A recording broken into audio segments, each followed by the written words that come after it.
दोस्तों नमस्कार, स्वागत है आप सभी का हमारे YouTube चैनल धाकड़ नाच नौटंकी। मैं आपका धाकड़ भाई स्वागत करता हूं। साथियों, बहुत दिन हो गया आप लोगों से बात किए हुए और आज सोचा बात कर लूं। तो आप लोग कैसे हैं ज़रूर बताएं अपना हाल समाचार। तो साथियों, इसी वीडियो के माध्यम से आपको हम बताएंगे मास्टर राजू बिंद की नौटंकी कृष्ण जन्माष्टमी पर कहाँ पर बजेगी।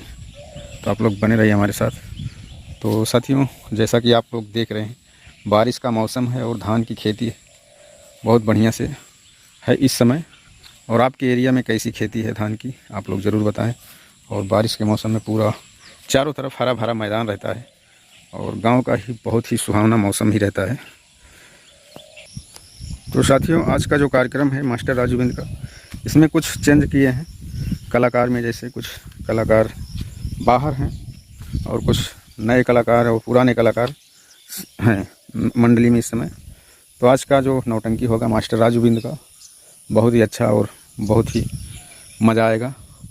अगर आप लोग देखना चाहते हैं तो हम आपको ज़रूर दिखाएंगे और हमारे चैनल के माध्यम से हम रिकॉर्डिंग करके ज़रूर आपको दिखाएंगे मास्टर राजू बिंद की नौटंकी।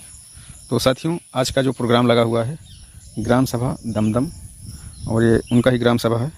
और यहाँ पे एक कृष्ण जन्माष्टमी के शुभ अवसर पर ग्राम सभा की तरफ से कराया गया है यह कार्यक्रम। और ये कार्यक्रम जो होगा ग्राम सभा दमदम पूर्वा डीह में आज जो प्रोग्राम लगा हुआ है, दमदम में डी में इनका प्रोग्राम होगा। तो साथियों, आप लोग आइए और नौटंकी का भरपूर आनंद लीजिए। आरी बगल के जो भी लोग हैं ज़रूर पहुँचे नौटंकी का आनंद लेने के लिए। तो साथियों, चलिए फिर से मुलाकात होगी आपसे। जय हिंद। इस वीडियो को लाइक करें, हमारे चैनल को सब्सक्राइब कर बेल आइकन जरूर प्रेस